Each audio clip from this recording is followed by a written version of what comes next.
3월 31일 월요일 오늘 함께 나눌 말씀은 누가복음 17장 20절에서 37절 말씀입니다.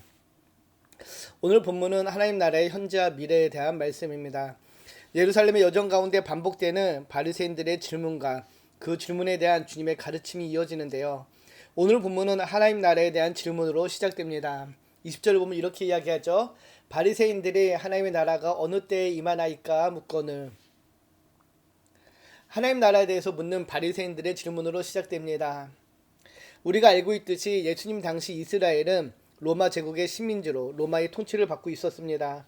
바리새인들은 물론 이스라엘 백성들은 로마 제국의 속박에서 벗어나게 되는 날을 손꼽아 기다렸는데요. 그래서 그들이 기다리던 메시아는 로마 제국의 압제에서 자신들을 독립시킬 구원자로 여겼으며 로마 제국의 압제에서 벗어나게 되는 그 날이 하나님 나라의 출발이라고 생각을 했습니다.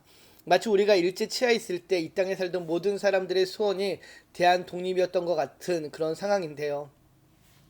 이런 그들의 하나님 나라가 언제 임하냐고 묻는 것은 결국 그들의 구원의 날, 독립의 날이 언제일지, 다시 다윗의 영광을 재현할 그 날이 언제일지를 묻는 정치적 의도의 질문이었습니다. 그런 바리새인들의 질문에 예수님께서는 그때에 대해서는 답을 하지 않으시고 오히려 하나님의 나라의 실체에 대해서 다음과 같이 답을 하시는데요. 20절 21절을 보면 다음과 같이 이야기합니다.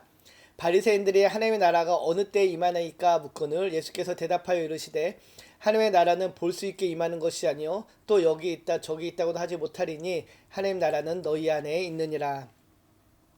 하나님의 나라를 세상에 임하는 나라, 눈에 보이는 나라라고 생각하는 자들에게 주님께서는 하나님 나라를 볼 수 있게 임하는 것이 아니라고 말씀하십니다.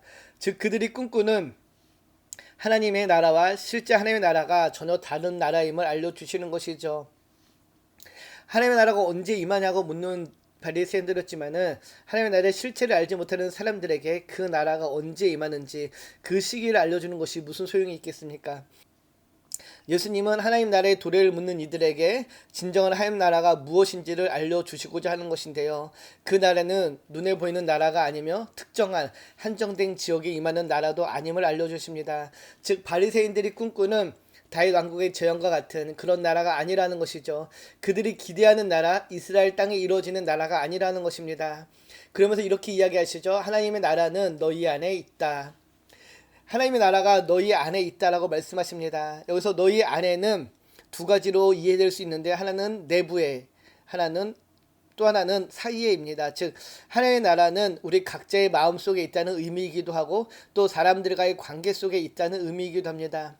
우리 각자가 하나님의 다스림을 받는 삶을 살아간다라면 우리의 삶이 하나님 나라가 되는 것이고 또한 우리가 믿는 사람들이 함께 모여있는 즉 우리의 가정과 우리가 만나는 사람들 사이에 하나님의 나라가 있다라는 것이죠. 21절에 예수님의 답변에서 우리가 중요하게 봐야 하는 것은 하나님 나라가 너희 안에 있다라고 할 때 현재형으로 말씀하고 계시다라는 것입니다. 헬라어 시제 중에서 우리가 좀 주의하는 시제가 바로 이 현재 시제인데요. 현재, 직설법, 능동태로 쓰인 현재형은 현재 진행형의 의미가 강한데요. 하나님 나라가 임했고 그 나라가 지속적으로 임한 상태라는 것이죠. 이미 하나님 나라가 임해 있는 상태라는 것입니다. 예수님께서 다시 오심으로 이루어질 그 미래의 하나님 나라는 그래서 완성될 하나님 나라입니다. 예수님을 우리의 인생의 주인으로 또 우리 삶의 인도자로 인정함으로 이루어지는 그 현재의 하나님 나라는 우리가 주님과 더불어 이루어 가야 하는 나라라는 것이죠. 그러면서 22절 이하의 하나님 나라가 완성되는 날, 인재의 날, 미래의 하나님 나라에 대해서 다음과 같이 이야기하십니다. 그 인자의 날에 대해서 22절을 보면은 또 제자들에게 이르시되 때가 이르니 너희가 인자의 날 하루를 보고자 하되 보지 못하리라 말씀하십니다. 마지막 때에 이루어지는 그 하나님 나라인 인자의 날은 보려고 해도 볼 수 없는 날입니다. 왜냐하면 그날과 그때는 하늘의 천사들도 모르고 아들도 모르고 오직 하나님만 아시기 때문입니다. 그러나 이렇게 인자의 날에 다가올 때에 많은 사람들이 저기 있다 또 여기 있다 하더라도 보지 말라고 이야기하죠. 따르지 말라고 이야기합니다. 번개가 하늘 아래 이쪽에서 번쩍이어 하늘 아래 저쪽까지 비친 같이 인자도 자기 날에 그렇게 오실 것임을 말씀해 주십니다.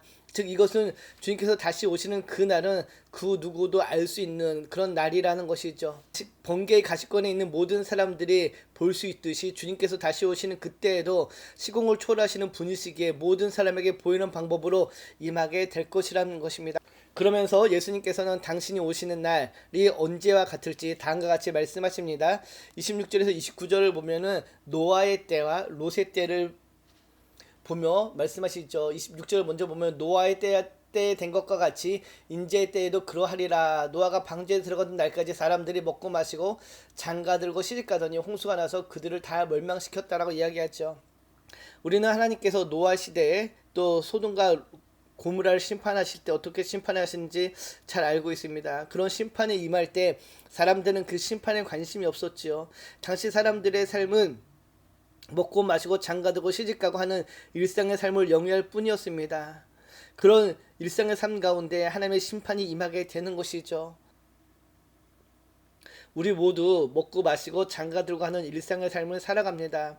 사람들의 삶이 다 비슷하게 보이는데요. 그러나 사람들의 일상을 들여다보면 어떤 사람들의 일상은 하나님을 마음의 중심에 두고 살아가는 사람들의 모습이고 또 어떤 사람들은 하나님을 모른 채 하나님과 상관없는 삶을 살아가는 삶의 모습들이 있습니다. 그리고 그의 삶의 결과는 완전 정반대의 결과를 낳게 되는데요. 일상의 삶에 매몰되어서 무감각하다면은 홍수로 인해 심판을 받는 노아의 때와 같이 또 불과 유황의 심판을 피하지 못한 소돔과 고모라 같이 심판을 면치 못하게 될 것입니다. 그래서 30절을 보면은 이렇게 이야기합니다. 인자가 나타난 날에도 이러하리라. 우리가 우리의 종말을 의식하고 살지 않으면 노아 시대 사람들이나 롯 시대 사람들과 다를 바가 없습니다. 그러나 정말 우리가 마지막 날을 안다라면 어떻게 살까요? 그렇게 살지 않겠죠. 하나님 나라를 준비하며 영원한 나라를 준비하며 살아갈 것입니다. 우리의 매일의 삶이 달라지게 될 것입니다. 지금과 달리 매일매일 영원한 나라를 준비하며 살아가게 될 것이라는 것이죠. 그래서 자신의 종말을 의식하고 사는 사람이 지혜로운 인생임을 기억하며 완성될 하나님 나라를 준비하며 살아가는 모두가 되기를 주님의 이름으로 축복합니다. 그리고 이어지는 31절 33절을 보면은 인자의 날 일어날 선택과 유기에 대해서 말씀합니다. 인자의 날이 임할 때 육신의 관계도 땅의 물건에도 집착을 해서는 안 된다고 이야기하죠. 소유에 대한 욕심으로 뒤돌아보는 순간 불행을 맞이하게 될 것입니다. 마치 소돔과 고모라의 심판 때에 롯의 아내가 뒤돌아보다가 소금 기둥이 된 것처럼 우리도 미련을 갖게 된다면 불행을 맞이하게 될 것을 이야기하시죠. 또 예수님께서는 자신의 인생의 종말과 하나님의 심판을 믿는 사람과 믿지 않는 사람이 어떻게 될 것인지 이렇게 이야기하십니다. 34절 35절인데요. 내가 너희에게 이르노니 그 밤에 둘이 한 자리에 누워있으며 하나는 데려감을 얻고 하나는 버려둠을 당할 것이요 두 여자가 함께 맷돌을 갈고 있으며 하나는 데려감을 얻고 하나는 버려둠을 당할 것이니라. 겉보기에는 같은 장소에 누워 있습니다. 같은 장소에서 일을 합니다. 그러나 확연한 결과의 차이가 나타나죠. 한 사람은 데려감을 당하고 한 사람은 버려둠을 당합니다. 선택과 유기가 있다는 것이죠. 어떤 곳에 있느냐가 중요한 것이 아니라 어떤 곳에 있어야 심판을 면할 수 있는가가 중요한 것이 아니라 어떻게 살아야 하는지가 중요함을 알려줍니다. 내가 하나님과의 관계 안에서 어떠했는지가 선택과 유기의 기준이 됨을 기억해야 됩니다. 이런 주님의 놀라운 가르침에 제자들은 당황을 하면서 그날이 언제인지 어디서 올지인지 물어봅니다. 그들이 대답하여 이르되 주여 어디 오니이까 묻죠. 제자들은 어쩔 줄 몰라 하며 이런 심판이 어디에서 일어나냐고 묻습니다. 그러나 주님께서는 죽음이 있는 곳에 독수리가 모여 있다라고 답을 하십니다. 죽음이 있는 곳에 독수리가 모이듯 의인이 있는 곳에는 구원이 임하고 악인이 있는 곳에는 심판이 임하게 될 것입니다. 우리가 노아 시대나 룻의 시대의 사람들과 다르게 사는 길은 하나님을 인지하고 인정하며 그분을 바라보고 사는 것입니다. 하나님의 말씀을 듣고 그 말씀에 순종하며 사는 것이 구별된 삶의 시작입니다. 바라기는 우리가 이 유한한 인생을 살아가며 영원한 하나님 나라를 꿈꾸며 살아가기를 소망합니다. 유한한 인생에 매여 사는 것이 아니라 영원한 하나님 나라를 품고 소망하며 하나님의 말씀에 따라 살아가는 저와 여러분 되기를 주님의 이름으로 축복합니다. 기도합니다. 참 좋으신 하나님 감사합니다. 하나님의 나라는 너희 안에 있다라는 주님의 말씀을 새기며 우리의 각자의 삶과 우리가 만나는 그 모든 공동체 안에 하나님의 다스림이 있기를 소망합니다. 그 다스림 가운데 하나님의 통치 가운데 하나님 뜻을 분별하며 그 뜻에 맞게 살아가는 우리의 삶이 되게 하여 주시옵소서. 그리고 하나님 나라를 꿈꾸며 살아가는 우리의 인생을 통하여서 이 땅 가운데 하나님 나라가 확장되어지기를 소망합니다. 오늘도 주어진 자리에서 온전히 주의 자녀요 제자로서의 구별된 삶을 살게 하여 주시옵소서. 감사드리며 우리를 구원하신 예수님의 이름으로 기도드립니다. 아멘.